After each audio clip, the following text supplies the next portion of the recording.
ವಿಷಯ ಏನಪ್ಪ ಅಂತಂದರೆ ಇವತ್ತಿನ ಒಂದು ವಿಡಿಯೋದಲ್ಲಿ ಏನು ನಾವು ಗೋಲ್ಡ್ ಲೋನ್ ತೆಗಿತೀವಲ್ಲ, ನಾವು ಬ್ಯಾಂಕಲ್ಲಿ ಆಗಲಿ ಅಥವಾ ಯಾವುದಾದ್ರೂ ಒಂದು ಪ್ರೈವೇಟ್ ಫೈನಾನ್ಸಲ್ಲಿ ಗೋಲ್ಡ್ ಇಡ್ತೀವಲ್ಲ, ಆ ಒಂದು ಗೋಲ್ಡ್ ಲೋನ್ಗೆ ಒಂದು ಆರ್ ಬಿ ಐ ತುಂಬ ಕೆಲವು ರೂಲ್ಸು ನಿಯಮಗಳನ್ನು ಜಾರಿಗೆ ತಂದಿದೆ. ಇದರಿಂದ ತುಂಬ ಕೆಲವೊಂದು ವಿಚಾರದಲ್ಲಿ ಈ ಸಣ್ಣ ಪುಟ್ಟ ಸಾಲ ತೆಗೆದುಕೊಳ್ತಕ್ಕಂಥವ್ರಿಗೆ ಈ ರೂಲ್ಸು ರೆಗ್ಯುಲೇಷನ್ಸು ನಾವು ತುಂಬ ಎಫೆಕ್ಟ್ ಆಗ್ಬೋದು, ಕಿರಿಕಿರಿ ಆಗ್ಬೋದು ಅಂತ ನಾನು ಅಂದ್ಕೊಂಡಿದ್ದೀನಿ. ಆಗ್ತವೆ ಸಣ್ಣ ಪುಟ್ಟವರಿಗೆ. ಏನೋ ಕಷ್ಟಪಟ್ಟು ಒಂದು ಹಣವನ್ನು ಕೂಡಿಟ್ಟು ಮಧ್ಯಮ ವರ್ಗದವರಾಗಿರ್ಬೋದು, ಬಡ ಕುಟುಂಬದಲ್ಲಿರತಕ್ಕಂಥವ್ರಾಗಿರ್ಬೋದು, ಸ್ವಲ್ಪ ಬಂಗಾರ ಅಂತೇಳಿ ಮಾಡಿಸ್ಕೊಳ್ತಾರೆ. ಅದು ಯಾವ ಕಾರಣಕ್ಕೋಸ್ಕರ ಮಾಡಿಸ್ಕೊಳ್ತಾರೆ ಅಂತಂದರೆ, ತುಂಬ ಜನ ಉದ್ದೇಶಗಳು ಅವರವರು ಬೇರೆ ಇರ್ತವೆ ಬಂಗಾರ ಮಾಡಿಸ್ಕೊಳ್ಳೋವು. ಆದರೆ ಜಾಸ್ತಿ ಜನ ಯೋಚನೆ ಮಾಡೋದೇನಪ್ಪ ಅಂತಂದರೆ, ಕಷ್ಟ ಕಾಲದಲ್ಲಿ ಆ ಬಂಗಾರನ ಅಡ ಇಟ್ಟು ನಮ್ಮ ಕಷ್ಟಗಳನ್ನು ತೀರಿಸ್ಕೊಳ್ಬೋದು ಅಂತೇಳಿ ತುಂಬ ಜನ ಒಂದು ಮಧ್ಯಮ ವರ್ಗದವರು, ಬಡ ಕುಟುಂಬದವರು ಒಂದು ಗೋಲ್ಡನ್ನು ಮಾಡಿಸ್ಕೊಳ್ತಾರೆ ಬಂಗಾರವನ್ನು. ಆ ಒಂದು ಬಂಗಾರವನ್ನು ಕಷ್ಟ ಕಾಲದಲ್ಲಿ ಇಡೋಕ್ಕೂ ಕೂಡ ಆರ್ ಬಿ ಐಯಿಂದ ತುಂಬ ರೂಲ್ಸು ರೆಗ್ಯುಲೇಷನ್ಸ್ಗಳು ಪ್ರಾರಂಭವಾಗಿಬಿಟ್ಟಿದ್ದಾವೆ. ಗಳನ್ನು ಜಾರಿಗೆ ತಂದಿರೋದು ಒಂದು ಕಡೆಯಿಂದ ಸರಿ ಅನಿಸಿದರೆ, ಅಂದರೆ ಈ ಕಪ್ಪು ಹಣವನ್ನು ತಡೆಯೋದಕ್ಕೋಸ್ಕರ ಆಗಲಿ, ಅವ್ಯವಹಾರಗಳು ನಡೀತವೆ. ತುಂಬ ಗೋಲ್ಡ್ ಪರ್ಚೇಸ್ ಮಾಡಿ ಇಟ್ಕೊಂಡು ಕಪ್ಪು ಏನೋ ಒಂದು ಬ್ಲ್ಯಾಕ್ ಮನಿ, ಬ್ಲ್ಯಾಕ್ ಗೋಲ್ಡ್ ಥರ ಅಮೌಂಟನ್ನು ಮತ್ತು ಈ ಒಂದು ಗೋಲ್ಡನ್ನು ಶೇಖರಣೆ ಮಾಡಿ ಇಟ್ಕೊಳ್ಳೋರಂಥವ್ರಿಗೆ ಈ ರೂಲ್ಸ್ಗಳು ಎಫೆಕ್ಟ್ ಆಗುತ್ತೆ ಅಂಥೇಳಿ ಅವ್ರಿಗೋಸ್ಕರ ಈ ರೂಲ್ಗಳು ಮಾಡಿದರೆ, ಈ ರೂಲ್ಗಳು ನಿಯಮಗಳು ತೊಂದರೆ ಕೊಡೋದು ಮಧ್ಯಮ ವರ್ಗದ ಕುಟುಂಬದವರಿಗೆ ಮತ್ತು ಬಡ ಕುಟುಂಬದವರಿಗೆ. ದೊಡ್ಡವ್ರಿಗೆ ಏನು ಪ್ರಾಬ್ಲಮ್ ಆಗೋಲ್ಲ. ಇದೆಲ್ಲ ಎಫೆಕ್ಟ್ ಆಗೋದು ಕೂಡ ಸಣ್ಣ ಪುಟ್ಟ ಒಂದು ಬಂಗಾರವನ್ನು ಇಟ್ಕೊಂಡಿರೋಂಥವ್ರಿಗೆ, ಬಂಗಾರದ ಸಾಲವನ್ನು ತೆಗೆದುಕೊಳ್ಳೋಂಥವ್ರಿಗೆ. ಹಾಗಾದರೆ ಈ ವಿಡಿಯೋದಲ್ಲಿ ಬನ್ನಿ ನೋಡೋಣ ಏನೆಲ್ಲ ನಿಯಮಗಳನ್ನು ಚೇಂಜಸ್ಸನ್ನು ಮಾಡಿದೆ R B I, reserve bank of India ಏನು ಚೇಂಜಸ್ಸನ್ನು ಮಾಡಿದೆ, ಇದು ಹೇಗೆ ಎಫೆಕ್ಟ್ ಆಗ್ತವೆ ಅಂತೇಳಿ ಈ ವಿಡಿಯೋದಲ್ಲಿ ತಿಳಿಸ್ಕೊಡ್ತೀನಿ. ವಿಡಿಯೋನ ಕೊನೆ ತನಕ ನೋಡಿ. ನಮಸ್ತೆ ಎಲ್ಲರಿಗೂ. ಯಾರೆಲ್ಲ ನನ್ನ ಯೂಟ್ಯೂಬ್ ಚಾನಲ್ ಸಬ್ಸ್ಕ್ರೈಬ್ ಮಾಡಿಲ್ಲ ಪ್ಲೀಸ್ ಸಬ್ಸ್ಕ್ರೈಬ್ ಮಾಡಿ, ಮತ್ತು ವಿಡಿಯೋನ ಮಾಹಿತಿ ನಿಮಗೇನಾದರೂ ಉಪಯುಕ್ತ ಅನ್ನಿಸ್ತು ಅಂತಂದರೆ ದಯವಿಟ್ಟು ವಿಡಿಯೋನ ನಿಮ್ಮ ಸ್ನೇಹಿತರಿಗೂ ನಿಮ್ಮ ಕುಟುಂಬದವ್ರಿಗೂ ಶೇರ್ ಮಾಡಿ, ಒಂದು ಕಮೆಂಟ್ ಮಾಡಿ, ಒಂದು ಲೈಕ್ ಮಾಡಿ. ಇನ್ನೂ ಹೆಚ್ಚಿನ ವಿಡಿಯೋಗಳನ್ನು ಕೊಡೋದಕ್ಕೆ ನಮಗೊಂದು ಪ್ರೋತ್ಸಾಹ ಸಿಕ್ಕಂಗಾಗುತ್ತೆ. ಹಾಗಾದರೆ ಬನ್ನಿ ಏನೆಲ್ಲ ಆರ್ ಬಿ ಐ ಚೇಂಜಸ್ ಮಾಡಿದೆ ಅಂತೇಳಿ ಒಂದೊಂದಾಗಿ ನೋಡ್ತಾ ಹೋಗೋಣ. ಈ ಒಂದು ಏನು ನಿಯಮಗಳನ್ನು ರೆಡಿ ಮಾಡಿದೆಯಲ್ಲ ಆರ್ ಬಿ ಐ, ಈ ನಿಯಮಗಳು ಈಗಾಗಲೇ ಅಕ್ಟೋಬರ್ 1, 2025 ಅಂದರೆ ಹೋದ ಮಂತು, ಇದು ನವಂಬರು, ಅಕ್ಟೋಬರ್ ಹೋದ ಮಂತಲ್ಲಿ ಈ ಎಲ್ಲ ಒಂದು ಗೋಲ್ಡ್ ಲೋನ್ಗಳು ಕೊಡ್ತಕ್ಕಂತಹ ಬ್ಯಾಂಕುಗಳಿಗಾಗಿರ್ಬೋದು ಅಥವಾ ಪ್ರೈವೇಟು ಖಾಸಗಿ ಒಂದು ಗೋಲ್ಡ್ ಲೋನ್ ಕಂಪ್ನಿಗಳಿದಾವಲ್ಲ ಅವಕ್ಕಲೇ ಅನ್ವಯ ಆಗಿದೆ. ಆದರೆ ಈ ಎಫೆಕ್ಟು ಸಾಲಗಾರರಿಗೆ, ಅಂದರೆ ಏನು ಗೋಲ್ಡನ್ನು ಇಟ್ಟು ತೆಗೆದುಕೊಳ್ತಾರಲ್ಲ ಅಂಥವರಿಗೆ ಎಫೆಕ್ಟು ಪ್ರಾರಂಭ ಆಗೋದು 1 ಏಪ್ರಿಲ್ 2026 ಅಂದರೆ ಮುಂದಿನ ಒಂದು ಫೈನಾನ್ಷಿಯಲ್ ಇಯರು, ಏನು ಹಣಕಾಸಿನ ವರ್ಷ ಪ್ರಾರಂಭ ಆಗುತ್ತಲ್ಲ ಆ ವರ್ಷದಿಂದ ಒಂದು ಸಾಲಗಾರರಿಗೆ ಈ ಒಂದು ನಿಯಮಗಳು ಜಾರಿಯಾಗುತ್ತೆ ಅಂಥೇಳಿ ಆರ್ ಬಿ ಐ ತಿಳಿಸಿದೆ. ಹಾಗಾದರೆ ಹಿಂದೆ ಇದ್ದ ರೂಲ್ಗಳು ಎಲ್ಲ ಚೇಂಜಸ್ ಮಾಡಿದೆ ಎಲ್ಲ ಭಾಗದಲ್ಲೂ. ಯಾರಿಗೆ ಲೋನನ್ನು ಕೊಡಬೇಕು, ಯಾರಿಗೆ ಲೋನನ್ನು ಕೊಡಬಾರ್ದು, ಲೋನನ್ನು ಕೊಡಬೇಕಾದ್ರೆ ಯಾವೆಲ್ಲ ಡಾಕ್ಯುಮೆಂಟ್ಗಳನ್ನು ತಗೋಬೇಕು, ಆ ಲೋನ್ ಪ್ರೊಸೀಜರ್ ಹೇಗಿರಬೇಕು, ಅದರ ಒಂದು ಲೋನಿನ ದಿನಗಳು ಎಷ್ಟು, ಬಡ್ಡಿ ಎಷ್ಟು, ಎಲ್ಲದರಲ್ಲೂ ಕೂಡ ಒಂದು ಪರಿಷ್ಕರಣೆ ಮಾಡಿದೆ. ಹೊಸ ನಿಯಮಗಳನ್ನು ಜಾರಿ ತಂದಿದೆ ಆರ್ ಬಿ ಐ. ಹಾಗಾದರೆ ಈ ಗೋಲ್ಡ್ ಲೋನನ್ನು ಯಾರಿಗೆಲ್ಲ ಕೊಡ್ತಾರೆ, ಬಂಗಾರದ ಮೇಲೆ ಒಂದು ಸಾಲವನ್ನು ಯಾರಿಗೆಲ್ಲ ಕೊಡ್ತಾರೆ ಅಂತ ನೋಡೋದಾದರೆ, ಒಂದು ಇಂಡಿವಿಜುವಲ್ಸ್ ಪರ್ಸನ್ಸ್ಗಳು, ವೈಯಕ್ತಿಕವಾಗಿ ಏನಾದರೂ ನಮಗೆ ಸಾಲ ಬೇಕು ಅಂತ ಹೇಳ್ತಾ ಅಂತಾರಲ್ಲ ಅಂತಹ ವ್ಯಕ್ತಿಗಳಿಗೆ ಗೋಲ್ಡ್ ಲೋನ್ನ ಕೊಡಬೇಕು ಅಂತೇಳಿ ಆರ್ ಬಿ ಐ ರೂಲ್ ಹೇಳಿದೆ. ಎರಡನೇದು ಜ್ಯುವೆಲ್ಲರಿ ಮೇಕರ್ಸ್ಗಳು, ಏನು ಈ ಬಂಗಾರದಿಂದ ಏನು ಈ ಬಂಗಾರದ ಒಂದು ವಸ್ತುಗಳನ್ನು, ಒಂದು ಚೈನು, ಸರ ಮಾಡ್ತಾರಲ್ಲ ಅಂತಹ ವ್ಯಕ್ತಿಗಳಿಗೆ ಕೊಡಬೇಕು.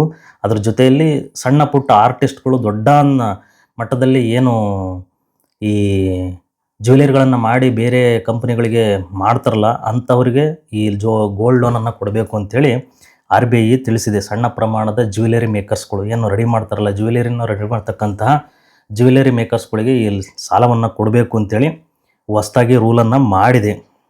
ಇದಿಷ್ಟು ಯಾರಿಗೆಲ್ಲ ಲೋನ್ ಕೊಡಬೇಕು, ಗೋಲ್ಡ್ ಲೋನ ಯಾರಿಗೆಲ್ಲ ಕೊಡಬೇಕು ಅಂತಾಯಿತು. ಹಾಗಾದರೆ ಈ ಗೋಲ್ಡ್ ಲೋನು ಮೊದಲೆಲ್ಲ ಬ್ಯಾಂಕುಗಳು ಮತ್ತು ಒಂದು ಕೆಲವು ಪ್ರೈವೇಟ್ ಗೋಲ್ಡ್ ಲೋನ್ ಕಂಪನಿಗಳು ಇದಾವಲ್ಲ, ಗೊತ್ತಲ್ಲ ನಿಮಗೆ, ತುಂಬ ಗೋಲ್ಡ್ ಲೋನ್ ಕಂಪನಿಗಳಿದ್ದಾವೆ, ಅವುಗಳ ಮೂಲಕ ಕೊಡ್ತಾಯಿತ್ತು. ಅದ್ರ ಜೊತೆಯಲ್ಲಿ ಕೋಆಪರೇಟಿವ್ ಬ್ಯಾಂಕುಗಳನ್ನು ಕೂಡ ಆಡ್ ಮಾಡಿದೆ. ಎಲ್ಲ ಕೋಆಪರೇಟಿವ್ ಸೊಸೈಟಿಗಳು ಕೂಡ ಒಂದು ಗೋಲ್ಡ್ ಲೋನನ್ನು ಕೊಡ್ಬೋದು, ಗೋಲ್ಡನ್ನು ಪ್ಲೆಡ್ಜ್ ಆಗಿ ಇಟ್ಕೊಂಡು ಸಾಲವನ್ನು ಕೊಡ್ಬೋದು ಅಂತೇಳಿ ಕೋಆಪರೇಟಿವ್ ಬ್ಯಾಂಕುಗಳನ್ನು ಈ ಒಂದು ಸಾಲ ಕೊಡ್ಬೋದು ಅಂತೇಳಿ ಆಡ್ ಮಾಡಿದೆ. ಇದು 2ನೇ ಪಾಯಿಂಟ್ ಆಯಿತು. 3ನೇ ಪಾಯಿಂಟು, ನಮಗೆ ಎಷ್ಟು ಗೋಲ್ಡ್ ಲೋನು ಸಿಗುತ್ತೆ ಯಾರಿಗಾದ್ರೂ ಗೊತ್ತಾ ನಿಮಗೆ? ನಾವು ಒಂದು ಗೋಲ್ಡ್ 1 ಗ್ರಾಮು 2 ಗ್ರಾಮು ಒಂದು ಗೋಲ್ಡ್ ತಗೊಂಡು ಹೋಗಿದ್ದೀವಿ ಅಂತಂದರೆ ನಮಗೆ ಎಷ್ಟು ಪ್ರಮಾಣದ ಸಾಲ ಸಿಗುತ್ತೆ, ಅದರ ಮಾರ್ಕೆಟ್ ವ್ಯಾಲ್ಯೂ ಎಷ್ಟು, ನಮಗೆ ಎಷ್ಟು ಪ್ರಮಾಣದ ಸಾಲ ಸಿಗುತ್ತೆ ಅಂತ ನೀವು ಯಾರಾದರೂ ನೋಡಿದ್ದೀರಾ? ಯಾವ ಪ್ರಮಾಣದಲ್ಲಿ ನಮಗೆ ಸಾಲವನ್ನು ಕೊಡ್ತಾರೆ ಗೋಲ್ಡಲ್ಲಿ ಅಂತೇಳಿ ನೋಡೋದಾದರೆ, ಅದಕ್ಕೂ RBIನವರು ಒಂದು ಹೊಸ ನಿಯಮವನ್ನು ಜಾರಿ ಮಾಡಿದ್ದಾರೆ. ಅದೇನಪ್ಪ ಅಂತಂದರೆ, ನಮ್ಮ ಗೋಲ್ಡ್ ವ್ಯಾಲ್ಯೂ ಕರೆಕ್ಟಾಗಿ ಕೇಳಿಸ್ಕೊಳ್ಳಿ, ಇದು ತುಂಬ ಇಂಪಾರ್ಟೆಂಟ್ ಆಗಿರುತ್ತೆ.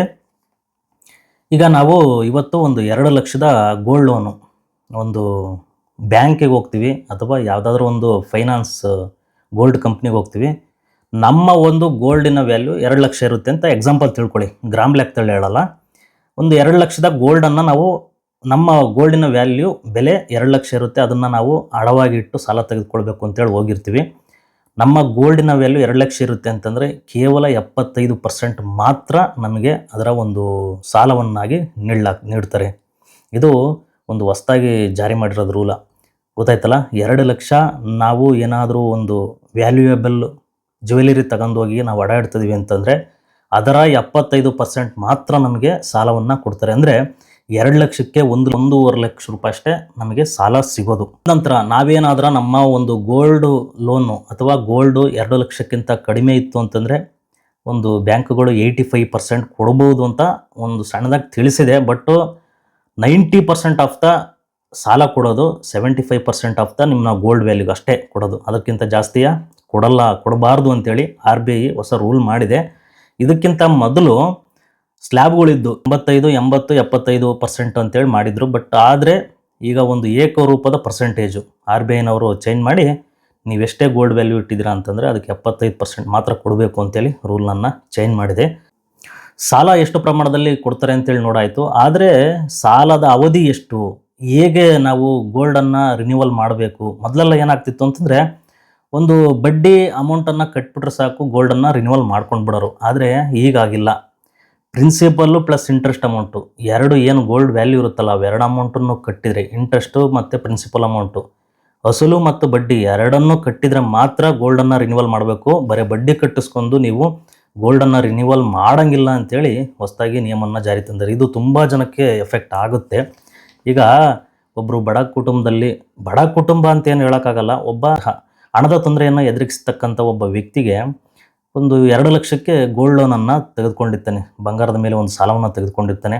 ಏನೋ ಒಂದು ವರ್ಷದ ಅವಧಿಗೆ ಒಂದು ಇಂಟ್ರೆಸ್ಟ್ ರೇಟು ಒಂದು 2 ಲಕ್ಷಕ್ಕೆ ಒಂದು 15,000 ಬಂದಿರುತ್ತೆ ಅಂದರೆ ಆ ಇಂಟ್ರೆಸ್ಟ್ ಅಮೌಂಟನ್ನು ಕಟ್ಟಿ ಈಸಿಯಾಗಿ ಗೋಲ್ಡನ್ನು ರಿನ್ಯೂವಲ್ ಮಾಡಿ ಅವನಿಗೆ ದುಡ್ಡಾದಂಥ ಸಂದರ್ಭದಲ್ಲಿ ಆ ಗೋಲ್ಡನ್ನು ಬಿಡಿಸ್ಕೊಂಡು ಬರ್ತಿದ್ದ. ಆದರೆ ಈಗ RBI ಹೊಸ ನಿಯಮ ತಂದಿರೋದು, ಅಸಲನ್ನು ಕಟ್ಟಬೇಕಂತೆ, ಬಡ್ಡಿನೂ ಕಟ್ಟಿ, ಎರಡನ್ನೂ ಕಟ್ಟಿ ಆದಮೇಲೆ ರಿನ್ಯೂವಲ್ ಮಾಡಿ ಮತ್ತೆ ಹೊಸದಾಗಿ ಒಂದು ಖಾತೆ ಓಪನ್ ಮಾಡಿ ಬೇರೆ ಲೋನ್ ಅಕೌಂಟ್ ಮಾಡಿ ಲೋನ್ ಕೊಡಿ ಅಂತೇಳಿ ಹೇಳ್ಬಿಟ್ಟಿದಂತೆ. ಇದು ತುಂಬ ಜನಕ್ಕೆ ತೊಂದರೆ ಆಗುತ್ತೆ ಅಂತ ನಾನು ಅಂದ್ಕೊಂಡಿದ್ದೀನಿ. ಇದು ಒಂದು ಹೊಸ ನಿಯಮ. ಆಮೇಲೆ ಇದಿಷ್ಟು ನಮಗೆ ಎಫೆಕ್ಟ್ ಆಗೋಂಥದ್ದು, ಸಾಲ ತೆಗೆದುಕೊಂಡವ್ರಿಗೆ ಎಫೆಕ್ಟ್ ಆಗೋಂತಹ ಹೊಸ ನಿಯಮಗಳು. ಈಗ ಸಾಲ ಕೊಟ್ಟಂತಹ ಬ್ಯಾಂಕು ಅಥವಾ ಫೈನಾನ್ಷಿಯಲ್ಲು ಪ್ರೈವೇಟ್ ಖಾಸಗಿ ಸಾಲ ಸಂಸ್ಥೆಗಳು ಏನೇ ಇದಾವಲ್ಲ, ಗೋಲ್ಡ್ ಲೋನ್ ಸಂಸ್ಥೆಗಳು, ಈ ಗೋಲ್ಡ್ ನೀವು ಅಮೌಂಟ್ ಕಟ್ಟಿದ 7 ದಿನದೊಳಗೆ ನಿಮ್ಮ ಗೋಲ್ಡನ್ನು ನಿಮಗೆ ವಾಪಸ್ ಕೊಡಬೇಕು ಅಂತೇಳಿ ಹೊಸದಾಗಿ ರೂಲ್ ಮಾಡಿದೆ.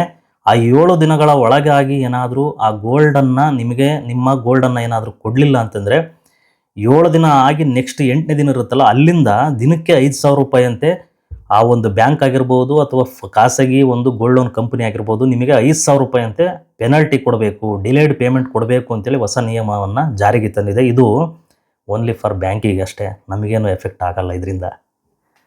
ಇದು ಒಂದು ಹೊಸ ರೂಲು ನಿಯಮ.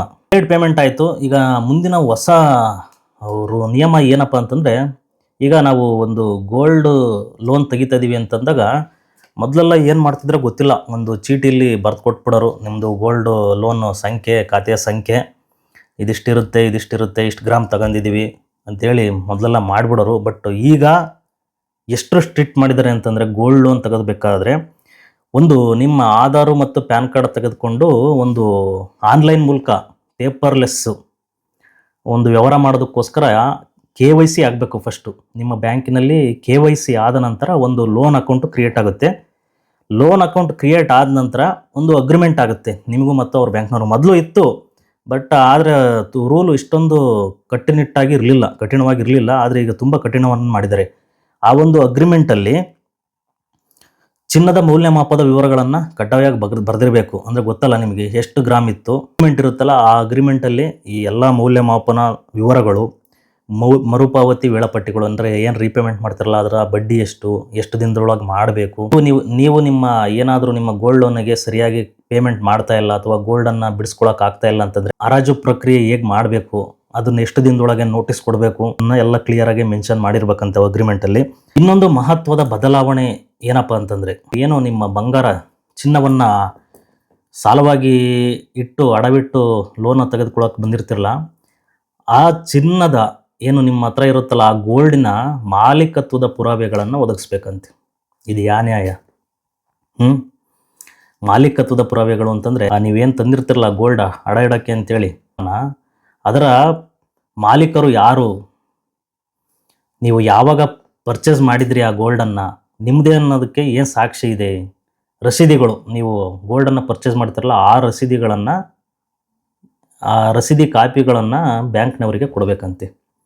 ಇದಂತೂ ತುಂಬ ಕಷ್ಟ ಆಗುತ್ತೆ. ಯಾವ್ಯಾವ ಪರ್ಚೇಸ್ ಮಾಡಿರ್ತಾರೋ, ಏನು ಮಾಡಿರ್ತಾರೋ, ಆ ರಸೀದಿಗಳು ಎಲ್ಲಿರ್ತಾವೋ, ಇಲ್ಲ ಯಾರೋ ಗಿಫ್ಟ್ ಕೊಟ್ಟಿರ್ತಾರೆ ಅಂಥವು ಹೆಂಗೆ ಪ್ರೂವ್ ಮಾಡೋದು, ಇಲ್ಲ ಅಥವಾ ನಮಗೆ ನನ್ನ ಅಜ್ಜ ಅಜ್ಜಿನೋ ಯಾರೋ ಗಿಫ್ಟ್ ಕೊಟ್ಟಿದ್ದಾರೆ, ಯಾರೋ ನನ್ನ ಫ್ರೆಂಡ್ಸು ಸ್ನೇಹಿತರುಗಳು ಗಿಫ್ಟ್ ಕೊಟ್ಟಿದ್ದಾರೆ, ಇಂಥ ಕ್ವಶನ್ ಉದ್ಭವ ಆದರೆ ಅದಕ್ಕೆ ಒಂದು ಡಿಕ್ಲರೇಷನ್ ಬರ್ಸ್ಕೊಂತಾರಂತೆ. ಈ ಗೋಲ್ಡು ನಂದೇನೆ, ಏನಾದರೂ ತೊಂದರೆ ಆದರೆ ಈ ಗೋಲ್ಡಿನ ಮಾಲೀಕತ್ವ ನಾನೇ ಅಂತೇಳಿ ಡಿಕ್ಲರೇಷನ್ ತಗೊಂತಾರಂತೆ. ಇದು ಹೊಸ ನಿಯಮ ಆಡ್ ಮಾಡಿದ್ದಾರೆ. ಇದು ಒಂದು ಸ್ವಲ್ಪ ತುಂಬ ಕಷ್ಟ ಅನಿಸುತ್ತೆ. ರಸೀದಿಗಳನ್ನೆಲ್ಲ ತಂದು, ಮಾಲೀಕತ್ವದ ರಸೀದಿಗಳನ್ನು ತಂದು ಬ್ಯಾಂಕಿಗೆ ಕೊಡಬೇಕು ಅಂತಂದರೆ, ತೋರಿಸ್ಬೇಕು ಅಂತಂದರೆ ಹೇಗಾಗುತ್ತೆ ಹೇಳಿ ನೋಡೋಣ. ಕೆಲವರು ಬೇರೆಯವ್ರ ಅಕೌಂಟಲ್ಲಿ, ಅವ್ರ ಅಕೌಂಟಲ್ಲಿ ಅವರ ಖಾತೆಗೆ ಗೋಲ್ಡ್ ಲೋನ್ ತೆಗಿಯೋಕ್ಕಾಗಲ್ಲ ಅಂತೇಳಿ ಇನ್ನೊಬ್ಬರು ಖಾತೆಗೆ ತಂದು ಗೋಲ್ಡನ್ನು ಇಟ್ಟು ತೆಗಿಸ್ತಾ ಇರ್ತಾರೆ. ಅಂಥವ್ರಿಗೆ ಇದು ಸಮಸ್ಯೆ ಆಗ್ಬೋದು. ಅಥವಾ ಡಿಕ್ಲರೇಷನ್ ತಗೊಂಡು ಕೊಡ್ಬೋದು. ಕೆಲವು ಬ್ಯಾಂಕ್ಗಳಲ್ಲಿ SBI ಅಂತ ಬ್ಯಾಂಕ್ಗಳಾದರೆ ತುಂಬ ಸ್ಟ್ರಿಕ್ಟ್ ಮಾಡಿ, ನೀವು ರಸೀದಿ ತಗೊಂಬನ್ನಿ, ಇಲ್ಲ ಅಂತಂದ್ರೆ ನಾವು ಗೋಲ್ಡ್ ಇಡ್ಸ್ಕೊಳಲ್ಲ, ಗೋಲ್ಡ್ ಲೋನು ಕೊಡಲ್ಲ ಅಂತೇಳಿ ವಾಪಸ್ ಕಳಿಸ್ಬಿಡ್ತಾರೆ.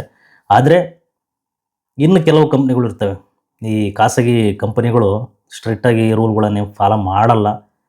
ಒಂದು ಡಿಕ್ಲರೇಷನ್ ತಗೊಂಡು ಈ ಗೋಲ್ಡೆಲ್ಲ ನಂದನೇ, ಇಡ್ಸ್ಕೊಳ್ಳಿ, ಏನಾರ ಆದರೆ ನಾನೇ ಜವಾಬ್ದಾರರು ಅಂತೇಳಿ ಇಡ್ಸ್ಕೊಂಡು ಸಾಲನ ಕೊಟ್ಬಿಡ್ತಾರೆ. ಅವ್ರಿಗೆ ಬಡ್ಡಿ ಬೇಕಾಗಿರುತ್ತಲ್ಲ ಅದಕ್ಕೋಸ್ಕರ ಇದೊಂದು ರೂಲ್ ಮಾಡಿದ್ದಾರೆ. ಇದನ್ನು ಸ್ಟ್ರಿಕ್ಟಾಗಿ ಕೆಲವು ಕಂಪ್ನಿಗಳು, ಕೆಲವು ಹಣಕಾಸು ಸಂಸ್ಥೆಗಳು, ಬ್ಯಾಂಕುಗಳು ಫಾಲೋ ಮಾಡ್ತವೆ. ಆಮೇಲೆ ಇನ್ನೊಂದು ಥರವಾದ ಬದಲಾವಣೆ ಏನಪ್ಪ ಅಂತಂದರೆ, ಚಿನ್ನದ ಸಾಲಕ್ಕೆ ಒಂದು ಮಿತಿಯನ್ನು ತಂದುಬಿಟ್ಟಿದ್ದಾರೆ. ಅದೇನಪ್ಪ ಅಂತಂದರೆ 1 kg ಬಂಗಾರಕ್ಕೆ ಮ್ಯಾಕ್ಸಿಮಮ್ ಮಾಡಿಬಿಟ್ಟಿದ್ದಾರೆ. ನೀವು ನಿಮ್ಮ ಖಾತೆಗೆ, ನೀನು ಒಬ್ಬ ಪರ್ಸನ್ನು ಗೋಲ್ಡ್ ಲೋನ್ ತಗೊಂತದೀಯಾ ನೀನು ಅಂತಂದರೆ 1 kg ಬಂಗಾರಕ್ಕೆ ಲಿಮಿಟ್ ಮಾಡಿದ್ದಾರೆ. ನಿನಗೆ 1 kg ಬಂಗಾರಕ್ಕಷ್ಟೇ ಲೋನ್ ಕೊಡೋದು, ಅದ್ರ ಮೇಲೆ ಕೊಡಲ್ಲ ಯಾರಿಗೂ. ನೀನೇನಾದರೂ ಎಕ್ಸ್ಟ್ರಾ ತಗೋಬೇಕು ಅಂತಂದರೆ ನೀನು ಬೇರೆಯವ್ರ ಖಾತೆಗೆ ಇಡಬೇಕಾಗತ್ತೆ, ಅಥವಾ ಬೇರೆಯವ್ರಿಗೆ ಕೊಟ್ಟು ಸಾಲವನ್ನು ತೆಗೆದುಕೊಳ್ಬೇಕಾಗತ್ತೆ. 1 kg ಗೋಲ್ಡ್ಗೆ ಮಾತ್ರ ನೀನು ಸಾಲ ತಗೋಬೋದು, ಅದಕ್ಕಿಂತ ಮೇಲೆ ತಗೊಳಕ್ಕಾಗಲ್ಲ ಅಂತೇಳಿ ಹೊಸದಾಗಿ RBIನವರು ರೂಲ್ ಮಾಡಿದ್ದಾರೆ. ಇದಿಷ್ಟು RBIನವರು ತಂದಿರತಕ್ಕಂತಹ ಹೊಸ ನಿಯಮಗಳು. ಇನ್ನೇನು ಹಣಕಾಸು ವರ್ಷ 2026 ಏಪ್ರಿಲ್ 1ರಿಂದ ಜಾರಿಯಲ್ಲಿ ಬರ್ತವೆ. ಇದಿಷ್ಟೆಲ್ಲ ಆದಮೇಲೂ ಕೂಡ ಇನ್ನೊಂದು ಇಂಪಾರ್ಟೆಂಟ್ ವಿಚಾರ ಏನಪ್ಪ ಅಂತಂದರೆ, ಈ ಗೋಲ್ಡ್ ಏನಿದೆಯಲ್ಲ, ಈ ವ್ಯವಹಾರಗಳನ್ನು ಮಾಡಬೇಕಾದ್ರೆ ನೀವೇನಾರು ಸಾಲ ತೆಗೆದುಕೊಂತಕ್ಕಂತಹ ಮೊತ್ತ 10 ಲಕ್ಷಕ್ಕಿಂತ ಮೀರಿತು ಅಂತಂದರೆ ಆ ಒಂದು ಮಾಹಿತಿಯನ್ನು ಆ ಕಂಪನಿಗಳಾಗಲಿ, ಬ್ಯಾಂಕುಗಳಾಗಲಿ, ಕೋಆಪರೇಟಿವ್ ಸೊಸೈಟಿಗಳಾಗಲಿ ನಿಮ್ಮ ಆಧಾರು, ಪ್ಯಾನು, ಎಷ್ಟು ಗೋಲ್ಡ್ ಇದೆ, ಎಷ್ಟು ಸಾಲ ತಗೊಂಡನೆ ಅಂತ ಆ ವಿವರಗಳನ್ನು ಕಂಪನಿ, ಬ್ಯಾಂಕುಗಳು ಇನ್ಕಮ್ ಟ್ಯಾಕ್ಸಿಗೆ ಸಲ್ಲಿಸ್ತವಂತೆ. ನೋಡಿ ಏನೆಲ್ಲ ಆಗ್ತಿದೆ ಅಂತೇಳಿ.